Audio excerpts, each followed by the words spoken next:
Midrash is a genre of rabbinic literature. It's a way of digging deep into the biblical text for meaning.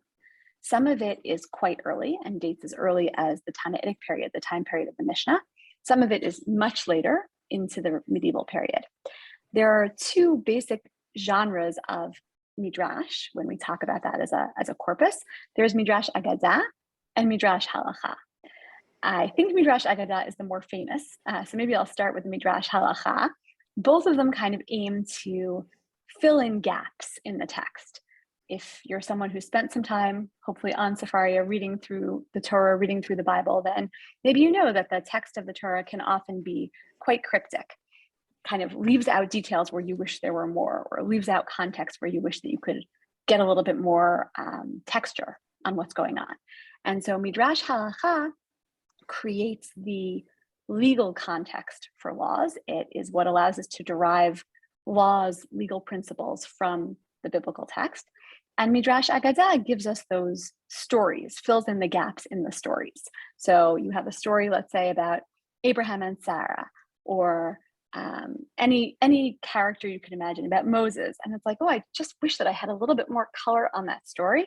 Midrash Agadah is often what will provide that. Midrash Rabbah, the translation that we're here tonight to discuss, is a collection of 10 volumes of Midrash Agadah, so story midrashim. You could call it homiletical or non-legal midrash, although it's kind of silly to define it by what it isn't, because this, I think, again, is sort of the more famous kind of midrash. But these are the story midrashim, and these volumes were all composed at different times over the course of about 8 centuries. In many cases, they're material that dates back to the Talmudic era. They were first grouped together in around the 16th century. And because they cover so much ground, and also I think because they contain so many fun ideas, again, so many of those details that we kind of crave when we think about, like, well, what's actually going on in this story, they've been printed again and again.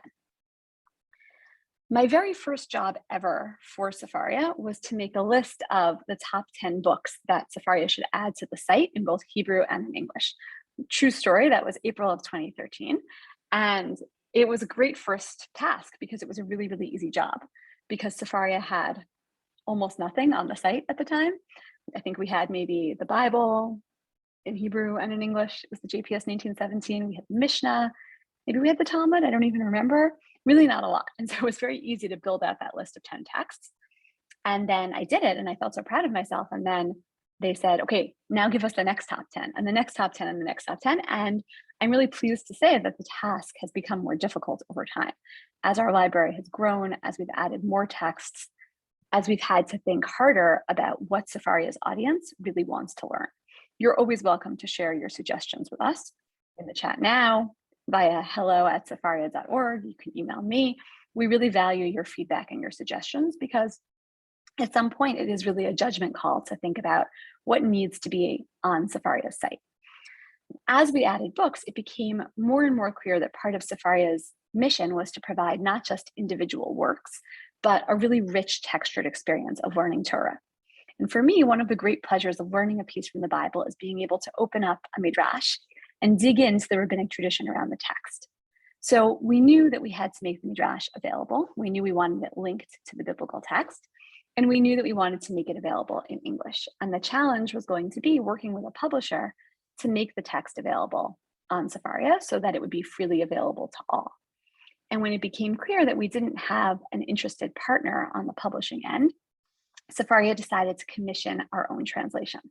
We're very fortunate to have a close working relationship with many publishers, authors, editors, translators, and in particular with Koren Steinsaltz, with Koren publishers who have published so many important works that we're lucky to have on Sefaria. And so we hired a team of translators and editors based in Israel who have also done work with Koren. They're led by Rabbi Jason Rappaport and translated primarily by, I'm honored to say, my former teacher, Rabbi Yoshua Schreier. And they created an incredible, readable, learnable translation, a little bit of which I'll be able to share with you today, and some of which you will have to, you'll have to wait, because we don't have it all up on the site yet. And I'll try to be sure to flag for you where we have the new translation and where we're still waiting to get the translation. But the ultimate ultimate goal and where we're headed to, and I do have some of these files in kind of nascent form on my computer already. The ultimate goal is to have all of Midrash Rabbah translated into this very readable, very fluent English in a way that, again, really opens up this kind of learning to Sefaria's entire audience, which runs to about 500,000 unique users a month. For anyone who's wondering, I just received the stats this morning from one of our colleagues. So it's a really diverse audience. And I'm really excited to bring this translation to all of them and to all of you. So without further ado, let's jump in. I'm already distracted by the chat and seeing some great comments here and some great suggestions. Okay, but I will table this for now. Sarit, would you mind sharing the source sheet with everybody? Yeah, one second. Amazing. So I pulled together a few different midrashim, a few different pieces from our midrash collection. Again, keeping in mind that not all of this is the translation that we will ultimately use and ultimately have, but I will also share my screen. I can do that. Okay, so Sarit shared the link with you, and you're welcome to play along at home and click on that if that's what's good for you. Again, keep those questions and comments coming. I want to take 20 or so minutes to delve into some of the midrashim that we have on the site. I decided to start with this week's Torah portion. At least it's the Torah portion if you're not where I am in Israel. It's Parshat Balak. And it's a kind of strange Torah portion. It's a little bit of a deviation from the main story of what's been going on in the book of Numbers. It's a story about a king, a Moabite king, who sees what's been going on with the Jewish people in the desert, sees that recently the Jewish people have, or I should say the Israelites have defeated another nation, and is anxious about the potential for conquest, essentially. They're anxious about the potential for the Israelites to keep on conquering. And so the king, Balak, has this idea that he's going to hire a prophet up to now unbeknownst to us. We've never heard of this prophet before. It's not Moses. He's kind of like high on the list of prophets right now. A prophet named Bilam, who's going to curse the people for him. And that's his idea of how to make sure that nothing bad happens to his nation. And so Balak sends messengers to Bilam to say, hey, can you come curse these people? And Bilam says to them, essentially, I have to think about it. It seems like maybe he knows that God is not going to approve this plan. And so he says to them, stay overnight, and I'm going to think about it. I'm going to talk to God about it, and I'm going to let you know in the morning. And they say, okay, if you come with us, we'll give you a lot of money. Okay, so everyone presumably goes to sleep, and Bilam is communing with God. So here's what happens. The Midrash spots what it considers to be a rhetorical question. Vayavo Elohim el Bilam, vayomer, mi ha'anashim ha'ele imach. God comes to Bilam and says, what do these people want from you? What do these men want from you? The messengers who came, what do they want from you? Now, maybe it's obvious to all of you, but I'll say it out loud anyway. Why is this considered to be a rhetorical question? You can put any thoughts you have in the chat about whether it should be. For the rabbis of the Midrash, God is omniscient. God is all-knowing. There's no possibility that this whole interlude happened with the king and messengers and the prophet, and that God didn't notice. That's the premise of the Midrash's comments here. For sure, they know, or for sure, Bilam knows that God must know. Right, I see people are already weighing in on this in the chat. The assumption is that God must know why these people came. And so then the question becomes, why the setup? Why is God setting Bilam up by asking Bilam a question that God presumably knows the answer to? And yes, I'd say the literal translation, who are these people with you? Maybe the translation is men here because we've been told that they're men. Maybe we can assume that they're people. Whoever they are, I don't know any more information than's written in the biblical text, but the Midrash assumes that God for sure knows.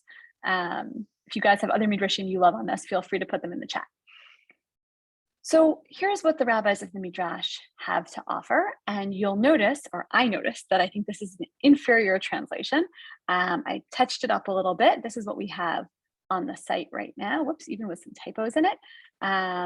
Or it's an approximation of what we have on Sefaria, but we will have a much better translation as soon as our translators finish the book of Numbers. So Rabbi Abba Bar Kahana says, this, meaning Bilam, is one of three people. Shabad kan HaKadosh Baruch Hu umatzak haron shel mei raglayim. I promised to keep this family rated to my development team, but I think this is okay. God checked out three people and found them to be, shall we say, wanting.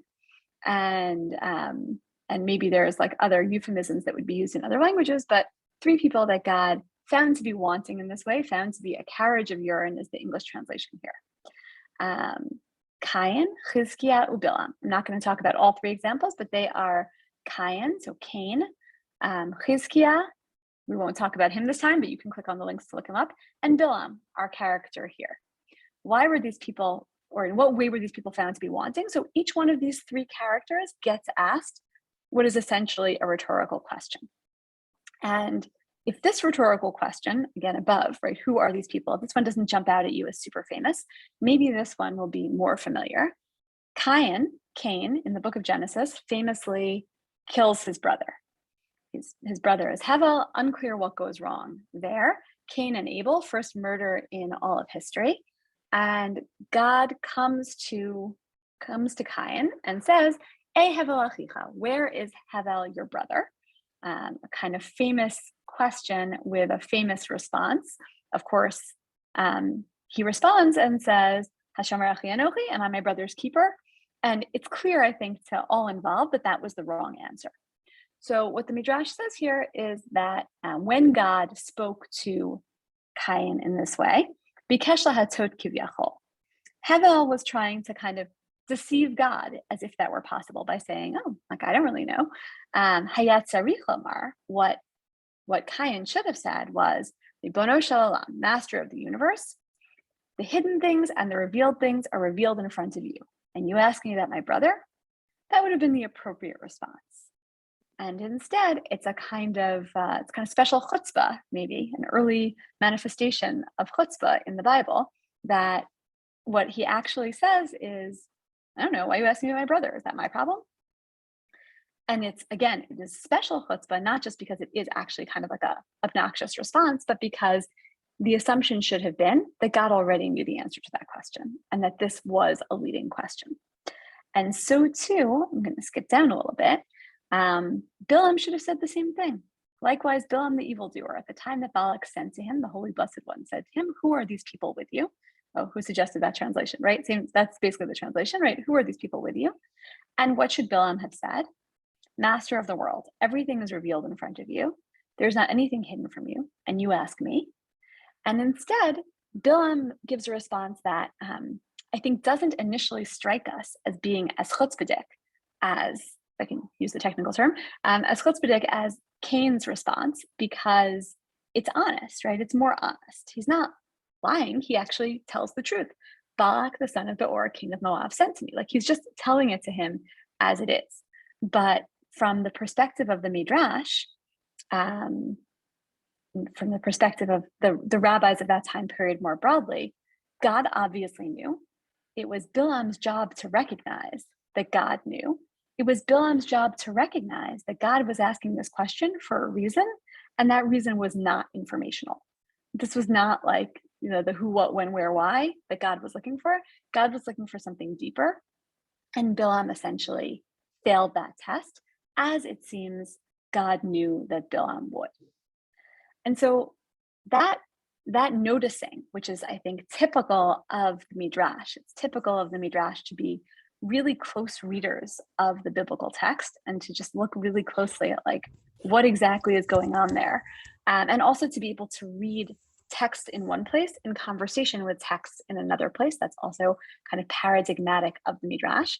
That made me think, what are the other rhetorical questions in the Torah? What are the other questions that are asked of God that maybe shouldn't be?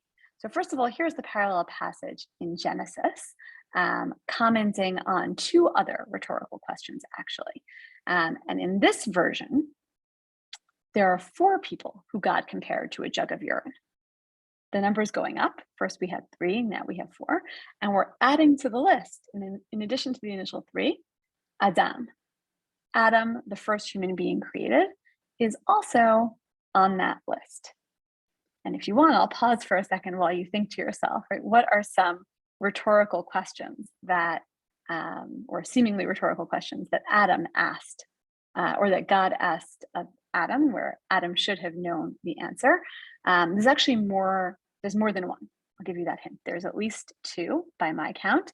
And one of them is definitely the question, Ayaka, where are you? The other one, just to not leave you wondering, that we're not going to go down this Sefaria rabbit hole right now. There's always so many paths. God also asks Adam, after everyone eats from the fruit, like, what happened? Did you eat from the fruit of the tree that I told you not to eat from? It's a very parenting kind of moment where you're trying to like remind your child that they did something that they weren't supposed to do. It's clear that it's not a real question. But in that same conversation in Genesis 3:9, Vayikra Adonai Elohim el ha'adam vayomer lo ayaka. It's the most basic possible question. God calls out to the human and says to him, where are you? Now, I would say that like that, maybe even if it weren't God, Sara ishtecha is also a good one. I'd say this is like the most basic question. Where are you is a question that you can really only ask to someone to whom you have some basic clue of where they are. Like at the very least, they're on the phone with you, but in a time before phones, they have to be somewhere where you think they might hear you. So God, by definition, has some idea of where Adam is. Also, I'll remind you that this is back in the day. They're still in the Garden of Eden. That's where God put them. So, right, the answer to where something is always pretty much that it's where you left it, unless someone else moved it. And God left them in the Garden of Eden. So God has every expectation that they stayed in the Garden of Eden where God put them. And in fact, that's where they are. But the assumption here, again, is that there's this kind of rhetorical question, ayaka, and there's not a good answer to that question, right? Like Adam can say, here's where I am, but it's going to be clear in answering that question that in fact, that wasn't really what God was asking. And if you look at the biblical text, I just clicked on the link in the sheet so that I could open the full text here on the side. The next verse is Adam saying, Vayomer et kolcha shamati bagan, vayira ke'erom anochi ve'echabeh. I heard the sound of you in the garden, and I was afraid because I was naked, so I hid. In other words, even being, sort of being found wanting, even being not the perfect person, Adam immediately knows that God's not asking a real question because Adam doesn't answer, oh, like I'm on the western side of the garden, or, like I'm behind the rose bush. Adam immediately says, oh, like, here's why I'm hiding, right? Like, here's why I'm hiding, here's what's going on, gives a larger answer that doesn't quite address the factual question that God was asking about, as a kind of indication that Adam knows that something is wrong. And then that's followed up with, again, this next round of quasi-rhetorical questions.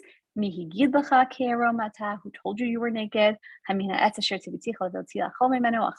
you eat from the tree which I had forbidden you to eat? Which, of course, at this point, we can assume that God knows what the answer will be.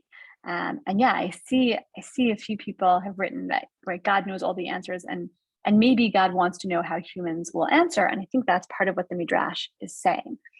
I'm going to click so that you can see the Midrash and just see what it looks like again, because I'm so excited about this rich textual experience that we have on Sefaria, even though the English is not there yet. So I clicked on the verse and clicking on Midrash. You can see all of the Midrashic passages that quote this verse. I'm clicking on Midrash Rabbah, which, as you can see, we don't have in English right now, which is a shame, but we will very soon. So get excited. It's on the source sheet. Also, I put a small piece of it, but I'm going to show it to you in here just because, again, I love the side-by-side view on Sefaria. So both of these are essentially rhetorical questions.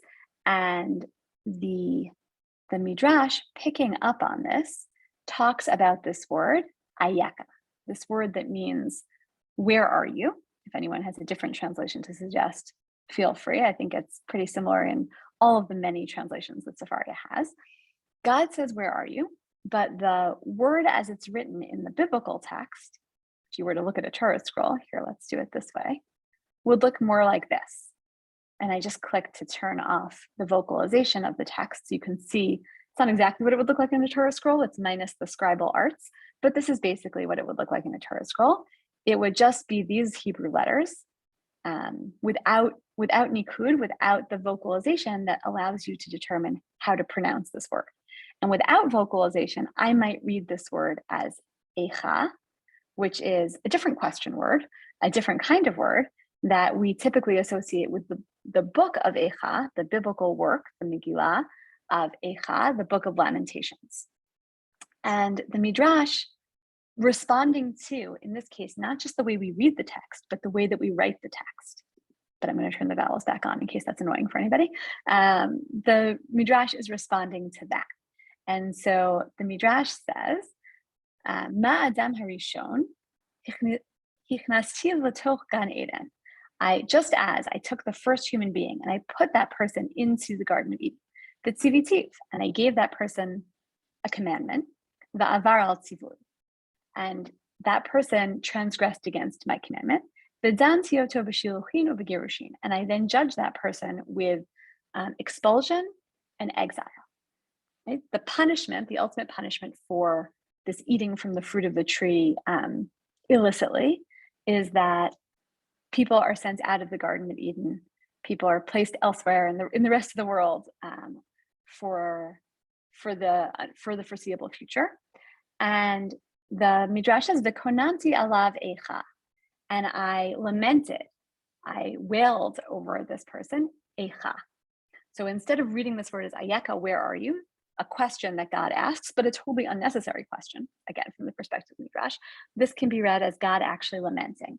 Echa, woe is me, lamentations, a kind of dirge almost for the fact that the first person didn't last long without sinning, and a feeling that that is something lost right there and then.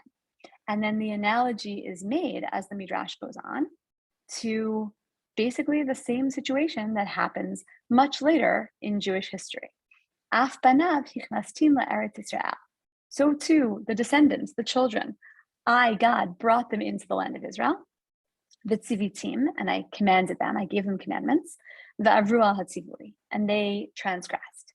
Dan tiotam b'shiluchin u'v'gerushin, and I judged them, same deal, with expulsion, with exile, the konanti aleim echa. And then too, I had this dirge, I had this lament of echa.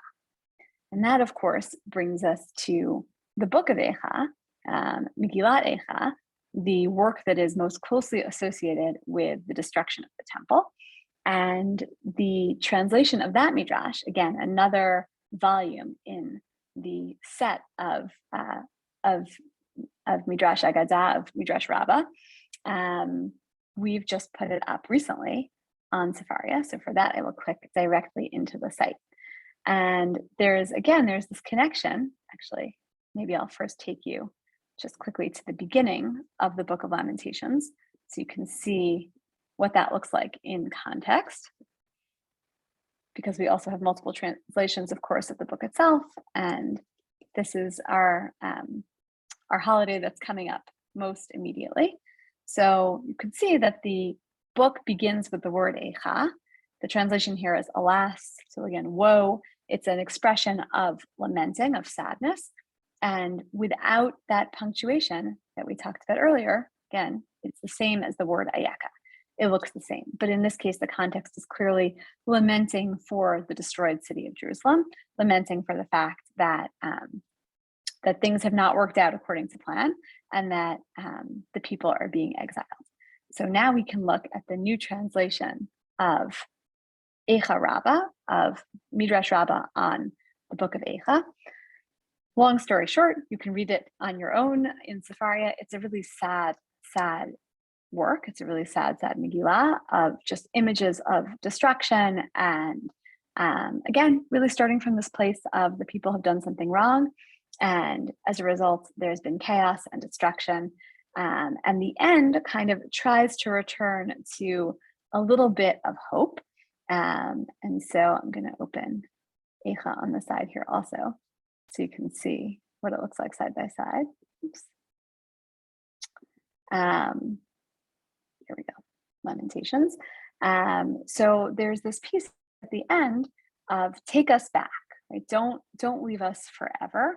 Don't leave us kind of like out in the cold forever. Lama lanetzach tishkachenu. Don't, like, why would you forget us forever? And then hashivenu Hashem elecha v'nashuva, return us to you, chadesh yameinu kikedem. Restore our days as the days of old, which is a kind of later addendum to the book of Eicha. It's not part of the biblical text itself. Some would date it as early as the time of the Jerusalem Talmud, but it's a big question where exactly it comes from. But there is this kind of piece of, like, again, an attempt for redemption, an attempt for a redemptive message at the end of this book. And those words, chadesh yameinu kikedem, bring us back, renew our days as days of old, are explicitly reminiscent of the Garden of Eden, Kedem, of that place where we were to begin with, that we want to be reunited with.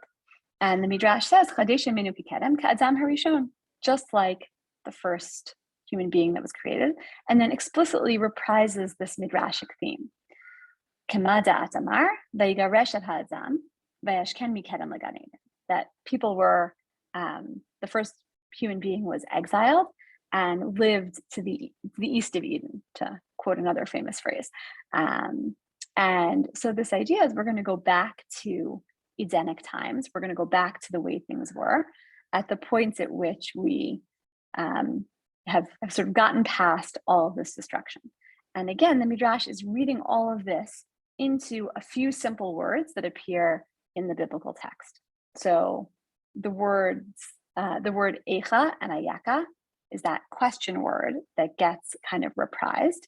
And the word Kedem, which again is associated with the Garden of Eden, the expulsion from the Garden of Eden, has this echo here. And it's kind of the Midrash's job, I would say, to recognize those echoes in the text and to explicitly raise them. And I didn't show you because I'm reading from the Hebrew, but here you can see that we have the English also. And what I love about this particular English translation, which is, I think, special, I saw there were a few references to other Midrash Rabbah translations, and I'm not sure I'm familiar with all of them, but what I definitely love about this one is that they're careful to put the transliterated Hebrew into the brackets. And without that, I have to say, the Midrash just makes no sense. Because if you can't see those associations, then it sort of seems like the Midrash is being a little bit random, inventing things. You don't see the play on word in the same way.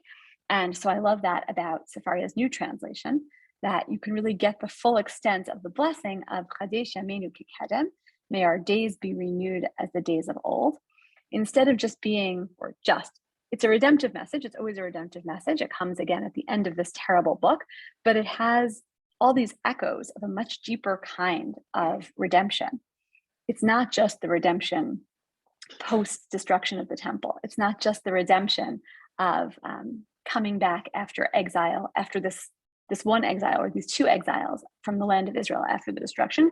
It's really the redemption of humanity. It's really meant to be a stand-in for the redemption of the entire world as we trace it back to that moment of the first ever transgression, the first expulsion, that when we think about Chadesh yameinu kikedem, when we think about this kind of culmination of the book of Eicha and this coming back, it's going to be a really full redemption, a fully redemptive moment where everyone comes back to a kind of perfect state, a previous state, and not just about a destruction of a single building or a destruction of a single people, but really something much more universal.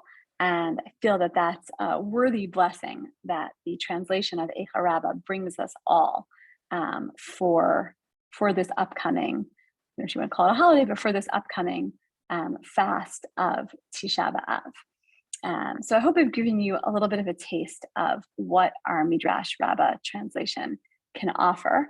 Again, there is much more, and there will be much more as we continue to translate, and as we continue to put those translations onto the website. It's a process, but our team is working on it. So thank you so much. I want to welcome everyone again to be putting their questions in the chat. Sarit will call on people. I will try to answer some of those questions as much as I can, and anything I can't, I'm happy to get back to you on. But Sarit, why don't you let me know if there's any questions that I didn't already address in the chat? I know I couldn't totally resist looking as we were going along. You all had such interesting comments, but I'm happy to take some questions. And Sarit, you can also invite people to come off mute as needed. Sure. We had one question about other editions. One of our participants uses the climate edition of the Midrash Rabbah and is wondering how that relates to the Sefaria translation. Do you have any thoughts on that, Sarah? Yeah, so I don't think that that's an edition that I've really used before. The one that, but I think is that the Art Scroll translation? I think it is. And I would say that I think Art Scroll is also a great translation of Midrash Rabbah. I do think that this one will have these interpolations that make it really even more useful to the reader, to the extent, again, that I've used other Art Scroll translations. But also this one will be freely available online, freely accessible to all. And that's, of course, the main goal of this Midrash translation. Thank you. Great. We don't have any other questions in the chat yet, but if anybody has any questions that have come up so far, feel free to ask them. Okay, we do have a couple more questions coming in. So one is, if maybe you could walk us through how to where to find Midrash Rabbah on Sefaria for those who aren't as familiar with the interface, and then how to find the text they want within the overall collection. Sure, I'm happy to do that. Let me pull up another screen. So I will say again, just to be really clear and really transparent, not everything that I read with you tonight is something that's available online. We wanted to provide a kind of sneak peek, and slowly our translation team is translating. It's really an incredible operation. I have to say, this is the closest I've ever been to this kind of translating process, and they are painstakingly translating and editing and noting and linking, and that's even before our team gets to the point of putting it on the website, which is a whole other project that involves our content engineers. And I just actually am happy to be in Jerusalem, and I had a meeting today with the head of content acquisition for Sefaria, and every time I talk to him, it's like, oh my goodness, I forgot how many steps go into this. So caveat, not everything is online yet. It will be. This is Sefaria's homepage, and there's a few ways into the text that I was describing. This is our category for Midrash. So you can click there and see the different genres of Midrash that I mentioned early on. So Midrash Halacha, the legal Midrashim, and Midrash Agadah, the narrative, or what I call the story Midrashim. And here's the collection of Midrash Rabbah. You can click on that, and we do have the full text now. We just don't have all of it in English yet. So coming, some of it we have in English, but it's an inferior translation, in my opinion. But you could click into any one of these categories and get there. So Breshit Rabbah, you can click on any chapter and just start reading. The other way to do it, I'm clicking back on this text button, is to go into the Bible itself. So open any book of the Bible, or you can open, I'm in Israel, but you can open a Torah portion, and you can click, and you'll see the text. And on the side, you see the category of Midrash. Click on Midrash, and that will open all the different Midrashic connections that you can find there. So that's the other option. Sorry, Sarit, was there a part 2 of that question? You have to remind me. Or another thing I can show. Yeah, I think they were wondering where Midrash Rabbah is on our site, and then how to find text within, and then to search more specifically within Midrash Rabbah. Yeah, so this is, again, that's how you find Midrash Rabbah. You can always search for any word in the search bar. And here's, let's see, I'm not sure what I would type, but okay, I could type Cain, for example, since that was a character that we looked at, and you could search, we do a word search, and then filter. If I wanted to see just Midrash, I could click that, and it will give me all the different pieces of Midrash. So you can use the check boxes to select the specific piece of Midrash that you're interested in looking at. But that's broadly how you would find it. And again, any biblical text that you would see, you would be able to find the Midrash in the sidebar. I'll stop my share for a second and see if there are other questions. Yeah, so we have several people are looking for, wondering how you do your multi-view, like how you're opening multiple texts. Do you think you could walk us through that, maybe a little slower, so people who aren't familiar with that yet can get a refresher on that? It's a Absolutely. really awesome feature. It is, I agree with you. It is like perhaps our most awesome feature. Really, really a fun thing. So hang on a second, I'm going to share my screen again. The amazing thing about Sefaria, maybe the most amazing thing, is that you can have that multi-panel view. And it really, for me, it mimics the way that I experience texts, or maybe I should say experience texts, sitting in a Beit Midrash, sitting in a place of study, and really looking at one text, and then you kind of open a book on top of that one, and you open another book, and you open another book. And that's what the multi-panel view is meant to mimic. So if I click on Tanakh, and I'm going to go into the book of Genesis, since that's where we spent some of our time.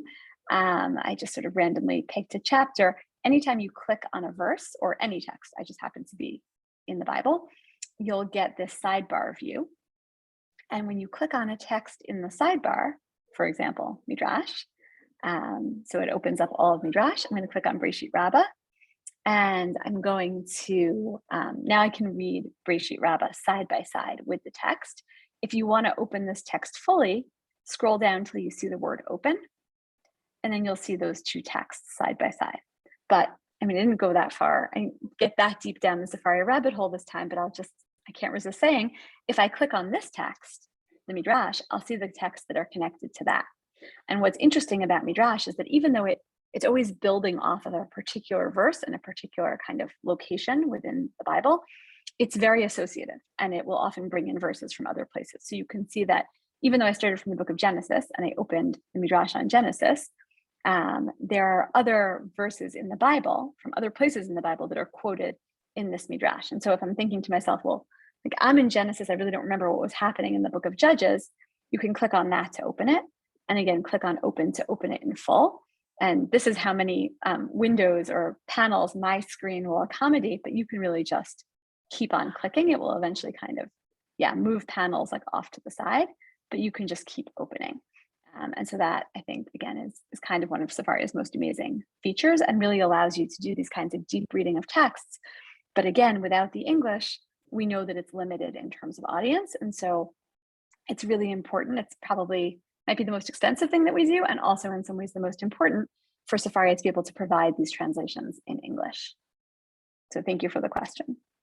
Were there others? Awesome. Yeah, we have a great question about copyright with this translation. How can people use it? Are they able to use it freely in other contexts? Sure. So I want to preface by saying that Sefaria prioritizes open licenses when we can. And so we try as much as possible to have things be freely reusable. And I also want to say that when you click on any text, so I'm clicking on this text, I was focusing on the related text earlier, but now I'll show you the about this text panel. You can see, first of all, a little intro to this text, some of what I told you, as well as a little bit of information about the current translation of the text. So this license is CC BY, and instead of explaining it to you, I'm going to click on that link, because even if I explain it to you now, you might not remember in the future. Oops, I'm not going to join their mailing list right now, and I'm not doing money right now, but this tells you you're free to share, to copy and redistribute the material in any medium or format, and to adapt it, to remix, transform, and build upon the material for any purpose, even commercially, under the following terms. You need to give attribution, so provide appropriate credit, provide a link to the license, and indicate if changes were made. And I know for myself, I have trouble sometimes remembering like all the different licenses. There's CC0, CC BY, CC BY SA. So I think that's the best kind of tip I can offer is that, again, every time you see a text on Sefaria, you can always find that about this text, and you can always find a link to the license, which will tell you exactly in really basic English, exactly how you're allowed to use and reuse that text. So thank you again for that question. Great. We also have a question from somebody about our choices of spellings and transliterations. Someone had asked about like how we spell Cain and Abel. And do you have any insight on that, Sarah, how we make those decisions? I do. It's such a fun question. I will say, first of all, it's really not easy because there are so many different transliterations out there. And we want people to feel comfortable in Sefaria. We want everyone to feel that it's a textual home for them. And we also strive for some amount of consistency, which of course is impossible because we are pulling in texts from a lot of different authors and a lot of different translators and transliterators, and we don't always want to mess with their work. And so we're not going to actually make all those changes. We do have a transliteration guide, which I can't easily pull up for you right now, but you can see some of it reflected here. So Eicha is properly transliterated with the KH representing the Cha. The Chaf. And I would say that's, we're striving for consistency, we're striving for readability. We've never adopted more academic standards. So like we don't use things that we think are going to read really oddly to people, I guess is how I would say it. We try to keep it really readable. We typically use English names for people when we're in English. I went back and forth a little bit. That's kind of my whatever. I sort of read back and forth between the two languages. And also, as I mentioned, I'm in Israel right now, so it's like hard to think in English. But that's basically the guiding principles. We're not looking for an academic transliteration. We are looking for readability. We are looking for consistency whenever possible. Thank you. I also, I did answer this already in the chat, but maybe if you just want to show people on the screen where you can change your vowel preferences. With Sure, the caveat that there are some texts on Sefaria that we don't have vowels for, correct? Yes, that is absolutely true. And I also, maybe I'll just put in a quick plug, even if I don't know if you want to grab a link right now, Sarit, or we can send to people at the end, but we do offer Sefaria 101 webinars taught by my very, very talented colleague, Rachel Buckman. And those are recorded, and you too can have a recording of those. And so that will cover questions. A few people said, oh, I'm like not technically good enough to do whatever it is. So never feel shy. You can always email hello@Sefaria, and or you can watch one of our webinars. Okay, as I'm clicking around, I'm opening the book of Genesis. I'm clicking on chapter 1. Good to start at the beginning. I'm going into the Aleph A button, which is what gives you lots of different options. You can choose between Hebrew, English, or bilingual. If I go into bilingual, I can choose, again, just clicking on that Aleph A button, I can choose where to put my Hebrew and my English, which I personally very much appreciate. I know a lot of people like this, but I like this. But of course, you could also have this if you wanted, the stacked. And so those are all options. And this is also where you can turn on and off vocalization and cancellation marks. And exactly as Sarit said, it's not possible for every text because we don't always have it for every text. I will add parenthetically that adding vocalization to text is something that we're thinking about a lot in moving Sefaria kind of to the next phase of Sefaria's history. We think that that would be a really useful thing to add for actually a lot of Israeli users, as well as a lot of our American and English language speaking friends. And so that's something we're looking to do. But for the time being, whenever that does exist, that's how you can turn it on and off. Awesome, thank you. I see in the chat, we've also gotten a few recommendations from attendees about things to add to the library, which we always appreciate. We're always trying to add as much as we can. So it's great to know what people are looking for. And I'm keeping a list on my computer with some of those recommendations from you all that I'll pass along to the team after this. But if anyone has any other questions, we have a few more minutes if people want to put them in the chat. Hopefully we can get to them. I saw one person asked about the app as opposed to the web browser, which I'm sorry, I have not yet figured out to do one of these. I can't do this from my phone, the Zoom webinars, although we are thinking about having a a webinar specifically about how to use the app, but it works very similarly. It's just that instead of being a side panel, the list of possible things to click on shows up at the bottom of the screen, but it works basically the same way, where you would just tap on the verse or tap on the text and you'll see that menu. So thanks for pointing that out. I should always start by saying that I'm on my computer, sharing my screen on my computer, but I know that a lot of people use Sefaria on the app, and we're always happy to answer questions about that as well. Great. It looks like we have a raised hand from Oded. Do you want to come off mute and share a question? Yeah, I have a question. The translation, the first one, it say mi anashim haele. Translation was what are the people. That means the translation don't have to explain. Translation have to translate. And why you do it?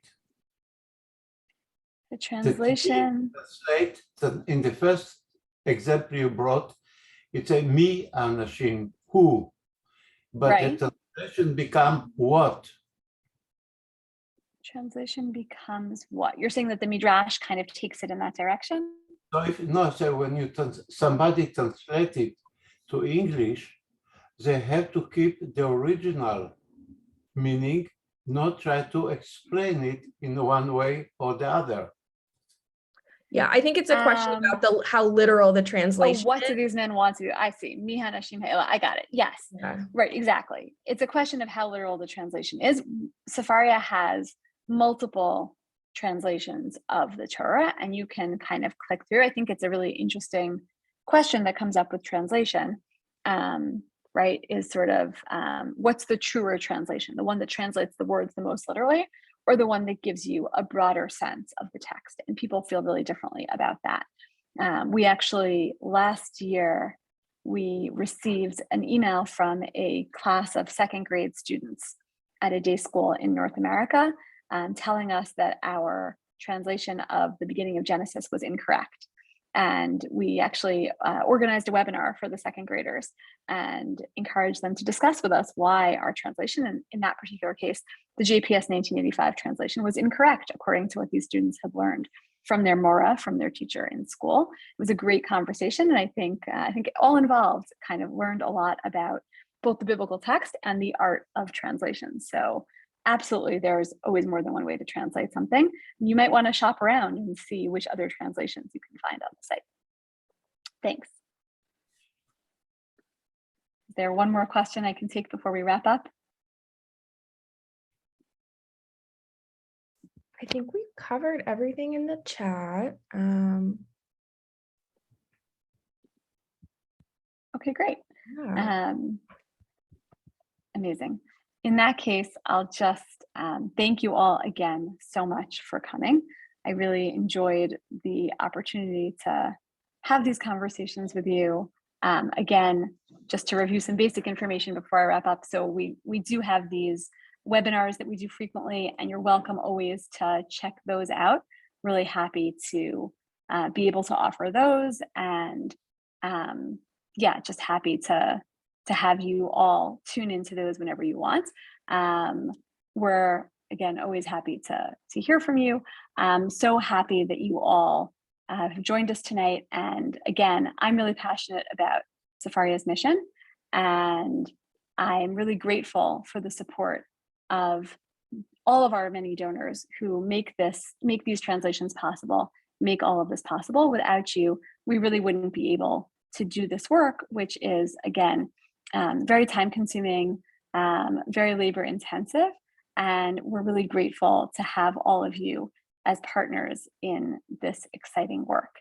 And Sarit will let me know if there's anything else that I left out. But again, your support is essential. It's as important as the work that my team and I do thinking about the acquisition and the digitization. But your support is really what makes that possible. So thank you all so much.